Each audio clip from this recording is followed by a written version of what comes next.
Hoje nós vamos falar sobre RZTR. Então quando eu abro aqui o RZTR no Investidor 10, você consegue ver que ele tá pagando 12,71% de dividendo. Isso aqui é muita coisa. Então 12,71% já é um tipo de dividendo que você tem que começar a desconfiar do fundo. Você tem que entender o que ele faz, por que tá entregando essa rentabilidade, se tem realmente risco ou não. Porque tá entregando bem mais que a taxa Selic. Se a gente entra aqui no site do Banco Central, digita aí Banco Central no Google. Nessa lupinha aqui você vai digitar, ó, Boletim Focus. Ai, Léo, não sei nem o que é isso. Você vai aprender agora. Você vai ver aqui o relatório de mercado. Os analistas juntos fazem esse tipo de relatório. É como se fosse uma consolidação de todas as análises. Então, clica aqui em download, vamos abrir esse relatório. E aqui você consegue ver quais são as previsões de mercados para IPCA, para o câmbio, para dívida pública, para taxa Selic, enfim. Então, dando um zoom aqui, perceba uma coisa, meu parceiro. Olha só, IPCA nesta semana, esse Boletim Focus foi feito na sexta-feira, segunda-feira agora que eu tô gravando esse vídeo para vocês aqui, ó, no dia 15 saiu esse relatório pra gente, tá? Então, olha, o IPCA tá com tendência de queda de 4,02 para 4, o PIB total tá com tendência de alta, o câmbio teoricamente vai dar uma subidinha aí para 5,22 e a Selic, presta atenção, isso aqui que é importante, ó, a Selic vai continuar aqui nos 10,50, então não tem previsão de queda, meu parceiro, não tem previsão de queda. Como pode a taxa Selic render 10,50 e um fundo imobiliário, que 10,50 não é pouco, e um fundo imobiliário render 12,71, sem contar com a valorização que teve. Já vai abrir aqui o fundos.net, ficou sensacional essa plataforma, né? E aqui a gente consegue ver fato relevante e relatório. Então vamos abrir todos esses fatos relevantes. Olha lá, os fatos relevantes, dia 20 do 5, 24 do 5, 28 do 5, então teve esses três fatos relevantes aqui em maio, teve um fato relevante agora dia 24 do 6 e saiu aqui esse relatório aqui também no dia 25 do 6, beleza? Então vamos ler esses quatro fatos relevantes e o último relatório ali que tá fresquinho. Vou abrir todos aqui. O relatório eu sempre baixo porque eu gosto de riscar o relatório, tá? Então vamos lá. Primeiro fato relevante. O RZTR comunica aos seus cotistas em geral que o fundo celebrou um instrumento particular de compromisso de compra e venda de 2 imóveis representando um montante total de 23 milhões de reais. O instrumento particular de compra e venda consiste na aquisição de 2 imóveis no município de Santa Rosa, Tocantins, no estado de Tocantins, registrados sobre as matrículas. O valor da aquisição é de 23 milhões, sendo 25 mil reais por hectare, dos quais 11,5 milhões foram pagos no momento do protocolo de respectiva escritura e os outros 11.500 serão pagos na data do registro dos imóveis pelo cartório do registro imóvel competente. Olha aqui, presta atenção que aqui a gente já começa a entender como que o RZTR faz dinheiro, hein? Não entramos nem no RI ainda, você já vai aprender aqui, ó. O imóvel será arrendado, ou seja, alugado, pelo prazo de 15 anos aos próprios vendedores, na tese de investimento sale to leaseback. O impacto deste arrendamento nas receitas do fundo é de 0,17 centavos ao ano por cota. A gestora ainda informa que possui 2 termos de compromisso de compra e venda para aquisição de mais 2 propriedades no município de Alto Paranaíba, São Miguel das Missões, no Rio Grande do Sul, hein? São Miguel das Missões, eu acho que eu já atendi muito paciente de lá de São Miguel das Missões, hein? Representado aproximadamente no valor de 60 milhões e trabalha ativamente com formalização de instrumentos particulares nas próximas semanas. Então, o que aconteceu aqui no dia 20 do 5, tá? No dia 20 do 5, o que aconteceu? O RZTR comprou 2 propriedades por 23 milhões, pagou já metade, a outra metade será feita pagamento na hora da escritura lá, vou assinar a escritura. E já tá de olho em mais 2 propriedades por 60 milhões, tá? Então isso aqui foi o que aconteceu por enquanto. No segundo fato relevante, olha lá, o fundo comunica aos seus cotistas que celebrou um instrumento particular de compra e venda de 2 imóveis, representando um total de 90 milhões. O instrumento aqui fala sobre os imóveis localizados em Guarapuava, no estado do Paraná, registrado nas matrículas O valor da aquisição foi de 90 milhões, sendo 103 mil reais por hectare. Só você viu o tanto que é mais cara essa fazenda? Essa fazenda é mais cara. A outra era 25 mil reais por hectare. Essa aqui 103 mil reais por hectare. E o valor total foi pago no momento do protocolo ali, né? Então ele pagou já os 90 milhões. Os imóveis serão arrendados também por 15 anos aos próprios vendedores dos imóveis, conforme estabelecidos no respectivo compromisso de compra e venda, na tese sale to leaseback. Então aqui você já sabe o que ele fez de novo. O impacto desse arrendamento nas receitas do fundo é de R$1 por ano por cota. Então aquele lá foi 17 centavos por cota, esse aqui vai ser R$1 por cota por ano. Depois a gente vai fazer nossos cálculos, tá? Então anota aí, 0,17 e R$1. A gestora ainda informa que tem aqueles outros 2 que estavam de olho, né? Em São Miguel das Missões lá, ó, 60 milhões de reais. Então, beleza. Passou 4 dias daquela compra e já fez mais outra compra, né? Da onde tá vindo esse dinheiro? Ó, da subscrição de cota que ele fez lá em janeiro e fevereiro. Se você ainda não viu isso, tem vídeo aí no canal, eu explico sobre essas subscrições que ele fez, tá? E agora aqui no relatório do dia 24 de junho, ou seja, um mês depois da última compra, ele fala, ó, comunica ao mercado que o fundo, na qualidade de proprietário dos imóveis registrados em suas matrículas tal, celebrou junto aos arrendatários, conforme definidos nos respectivos instrumentos, tendo por finalidade a repactuação dos termos desses instrumentos conforme abaixo. Ressarcimento aos arrendatários relativos aos investimentos realizados nos imóveis no montante de 20 milhões. Ou seja, presta atenção, o fundo pagou para os caras que estão alugando, 20 milhões de reais, por quê? Por conta dos investimentos realizados nos imóveis. Foi feito a repactuação do valor do arrendamento de 3 mil por hectare para 5 mil por hectare, ou seja, antes eles pagavam por hectare 3 mil reais de aluguel, agora vai pagar 5.700 reais de aluguel, elevando o cap rate do contrato de 12% para 3% ao ano. Então, mesmo pagando esses 20 milhões por conta dos investimentos que os arrendatários fizeram na propriedade, porque a propriedade ainda é do RZTR. Então, isso foi um contrato feito entre eles, para que assim, ó, olha só, RZTR, eu vou fazer um investimento aqui, mas se eu fizer esse investimento, você me ressarce? Aí o RZTR, não, se for ficar aí como inquilino, eu te ressarço depois. Daí ele fez uma repactuação do cronograma da opção de compra, ou seja, ia vencer lá em 2030. E aí o arrendatário lá, o inquilino, poderia ter a chance de recomprar. Só que aí eles fizeram um contrato para poder isso adiar, e agora só em 2032 quiser recomprar. Então mais 2 anos ali de aluguel. O impacto será de aproximadamente 16 centavos por cota por ano, tá? Por cota por ano. Então 0,17, R$1 e 0,16 centavos. A mesma coisa foi feito aqui também nessa nova Ubiratã, em Mato Grosso. Olha lá, o arrendatário teve que receber ali 24 milhões dos investimentos realizados nos imóveis, repactou de 4 mil para 6 mil, subiu o cap rate de 12 para 12,74 e repactuação também da opção de compra, que vai ter um impacto de 18 centavos por cota por ano. Nossa, então, pera aí que nós precisamos anotar aqui isso aqui agora, porque tá começando a ficar complicado de gravar na cabeça, né? Então lá no primeiro fato relevante foi 0,17 centavos por cota. No segundo fato relevante foi R$1 por cota. Neste aqui foi 0,18 mais 0,16 e aqui embaixo também tem mais outra atualização, ó. Proprietário, repactuação aqui, enfim. Você viu que nesse aqui, ó, lá em Campo Verde, não teve investimento, então o RZTR não teve que fazer nenhum tipo de ressarcimento,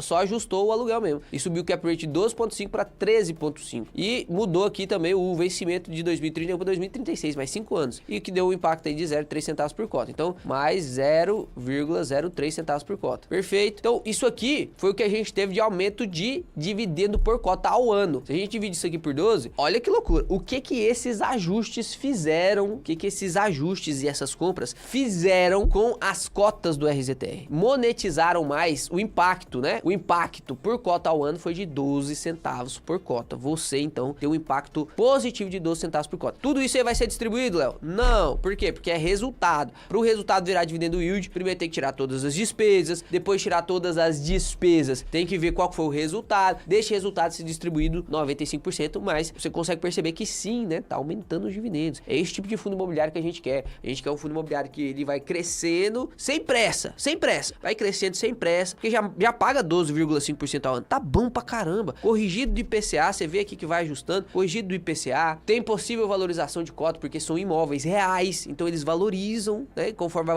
valorizando também a cota. Então se ele cresce sem pressa, fazendo subscrições bem certinhas, subindo 2 centavos, 3 centavos, que seja por ano, por cota de dividendo, cara, é o fundo estável que a gente quer se aposentar com isso. Vai pagar certinho, crescer devagarzinho, mas vai crescer constante, sem muita queda. Quando tiver queda, a gente consegue aproveitar das oportunidades. Então agora vamos pro relatório, que basicamente, ó, esses relatórios, depois de vários fatos relevantes assim, esses relatórios, eles compilam esses fatos relevantes, né? Então, tudo que tiver falando sobre os fatos relevantes, como a gente já leu, a gente não vai passar aqui e vai pular, né? Então aqui ele fala que o objetivo, isso aqui é extremamente importante, tá? Isso aqui é extremamente importante. Você tem que entender como que ele faz dinheiro. Então ele fala aqui sobre as 3 estratégias diferentes que ele tem, que é a Sell to Leaseback, a Buy to Leaseback e a Land Equity. Mostra que o dividendo é analisado, quanto que ele tem em hectares. Olha que loucura, 73.942 hectares, é bastante, né? O valor de mercado aí de R$ 98,10 e o valor patrimonial por cota de 99. 98 estava quando ele terminou esse relatório. Hoje não está em 98, está em 94. E chegou um momento em que ele estava de 1,10 o PVP, 1,10, custando ali seus cento e poucos, né? Olha isso aqui. Vamos colocar aqui cotação padrão. Olha isso aqui, chegou a custar R$ 108. R$ 108.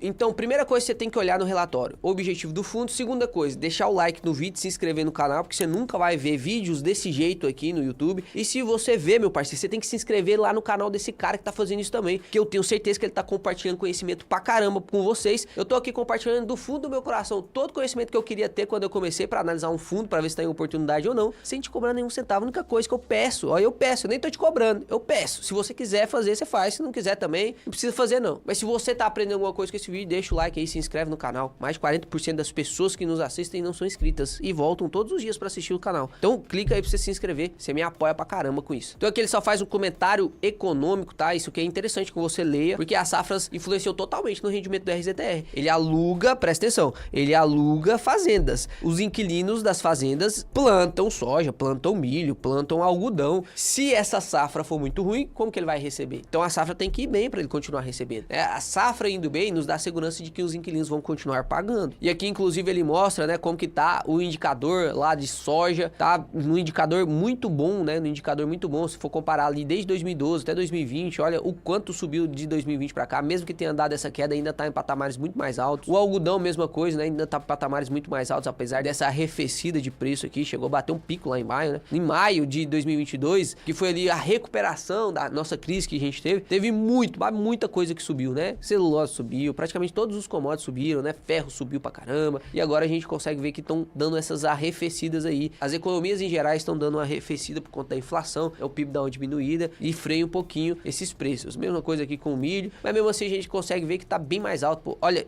isso aqui, foram 10 anos abaixo dos 50 reais e agora tá ali em torno dos 50, 100 reais, né? Então tá bem tranquilo ainda. A gente chega aqui na DRE simplificada, vou até dar um zoom aqui, que isso aqui são duas tabelas. Esse aqui é um resumo de tamanho de cotas, né? Sobre como que tá funcionando essas cotas, se fizeram novas emissões. E aqui do lado esquerdo a gente tem a DRE. Então concentra aqui primeiro no lado esquerdo, depois a gente olha lá pro lado direito, tá? Então receita imobiliária, em maio, quanto que foi? 17 milhões. Olha o quanto que subiu, né? Subiu 3 milhões de abril para maio. Por quê? Teve novas compras, teve ajuste dos aluguéis, né? Então teve sim ali um aumento no arrendamento. Você pode ver que a maior parte dessa receita imobiliária vem literalmente de arrendamento, né? Então olha só, receita financeira, tinha muito dinheiro em receita financeira. O que significa isso, Léo? Ah, o dinheiro que tá guardado do fundo, que ainda não destinou-se a investimentos, ou seja, ainda não comprou as fazendas, está guardado ali no 100% CDI, por exemplo. Esse 100% CDI rende alguma coisa. Então a receita financeira deste fundo estava ali em 4 milhões por mês e agora não está mais em 4 milhões, está em 1,5. Por quê? Porque ele pegou esse dinheiro e investiu esse dinheiro que rende mais do que o que estava investido antes. Ou seja, ele tirou da renda fixa, investiu em terras agrícolas, porque o cap rate da terra agrícola tá pagando 12, 13 mil por cento, enquanto a renda fixa, se você for pegar o líquido, né, paga ali 8,5, 9, 10. Se você colocar 100% de CDI é 10,40, só que você tem que tirar o imposto de renda. Os arrendamentos, quando você vai pagar dividendo, não tem imposto de renda sobre isso. Agora, a renda fixa, se você for tirar para poder pagar de dividendo, vai ter 22,5 todo mês de imposto de renda. Então isso aqui é muito mais vantajoso, que invista mesmo o dinheiro. Então o total da receita ficou de 18 milhões e meio, teve uma despesa aí de taxa de administração de 2 milhões e o resultado final foi de 16 milhões. 16 milhões. E ele distribuiu 0,87 centavos. Então o resultado foi 0,87 centavos. O que é esse resultado? Depois que acontece tudo que tem que acontecer no fundo, quando a gente vai separar agora o dinheiro para distribuir, a gente vê o resultado primeiro. Do resultado, quanto que tem que ser distribuído? Qual que é a obrigação do fundo? Obrigação do fundo, 95%. Então se ele fosse distribuir a obrigação dele, ele distribuía 0,87 vezes 0,95. Daria ali os seus 82 centavos. Só que não, ele distribuiu 90 centavos. Uai, o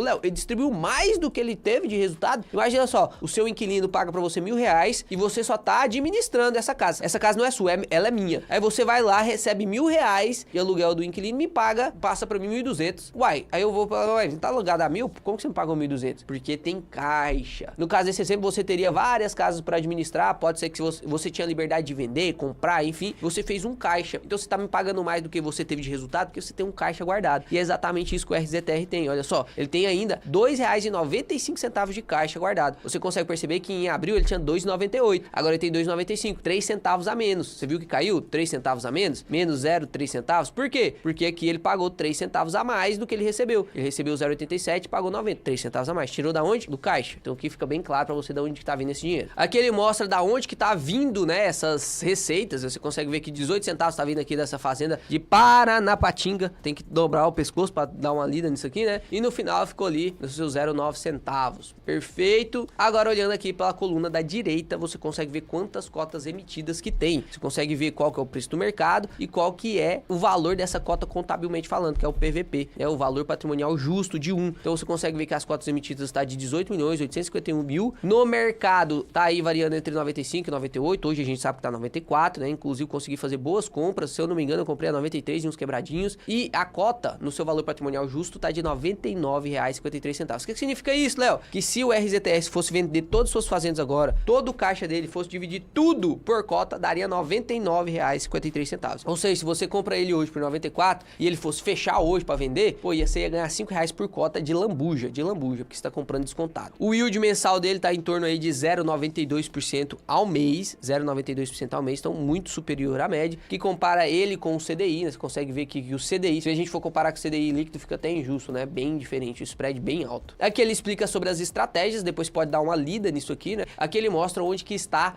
o dinheiro dele, onde que está alocado. Aqui você consegue ver que ainda temos 8% em caixa. Isso aqui era o caixa de maio. A gente viu que em junho, agora, em junho, 26 de junho, a gente leu um fato relevante, onde ele comprou mais fazenda, né? 90 milhões de reais ali em fazendas. Ou seja, esse caixa provavelmente deu uma diminuída. A gente precisa de um relatório do mês. Agora, quando finalizar o mês de julho, ele solta o relatório do mês de junho. É sempre um mês atrasado, porque primeiro ele fecha o caixa do mês para depois lançar. Então, provavelmente esse caixa aqui vai dar uma diminuída, tá? Então, ele tem nas suas estratégias, nas 3 estratégias, que é comprar barato para vender mais caro, 12%. Sale to leaseback, que é comprar dos vendedores, alugar para os vendedores e depois dar uma opção de compra para os vendedores, 53%. E o buy to lease, que é comprar para poder arrendar, sem essa opção de compra. Eu vou comprar para arrendar, se o cara sair, eu coloco outro, 28%. Então, tem essas 3 estratégias aí. Na minha opinião, tá bem diversificado. Sale to leaseback é o que mais dá retorno realmente, porque depois você ainda tem essa opção de venda. Como tem essa opção de venda posterior, você cobra o aluguel mais caro, até porque você consegue capitalizar o carro para poder pagar. Então é muito atrativo, né? Muito atrativo. E reduzir esse caixa aqui, a alocação alvo aqui é literalmente de 3%. Você consegue ver que ele tá quase batendo tudo, né? 10% de land equity é o objetivo dele, tá 12. Aqui 57 tá 53, aqui 30 tá 28, aqui 8 tá 3, mas esse 8 aqui já vai abaixar agora. E você vê que as compras que ele fez, que ainda não todos contabilizados aqui, foi tudo stage to leaseback, ou seja, isso aqui vai subir. Vai descer isso aqui, subir isso aqui, ele vai bater ali praticamente a alocação padrão que ele tem. Aqui ele mostra todas as terras que ele tem, você vê que é diversificado pra caramba, né? Tem muita terra, cara, tem muita terra.